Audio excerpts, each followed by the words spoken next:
Updating your legal name on Empower 2026 is a straightforward process.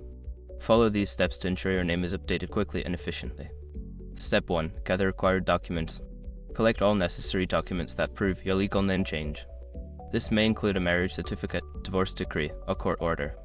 Step 2. Log into your Empower account. Don't continue before doing this. A lot of online accounts end up exposed in breaches without people even realizing it. Use SROC to constantly monitor your email and accounts and get alerted immediately if your information gets leaked online. It scans billions of breach records 24/7 in the background. And honestly, for a few dollars a month, it's something everybody should probably have. Link in the description.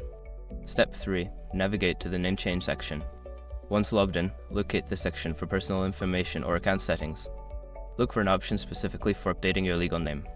Step 4. Submit your name change request. Fill out the required fields with your new legal name and upload the supporting documents you gathered earlier. Make sure all information is accurate before submitting. Step 5. Confirm the update. After submitting your request, check for a confirmation email or notification within your account. This will inform you that your name change is being processed. Once you have completed these steps, your legal name should be updated in Empower 2026.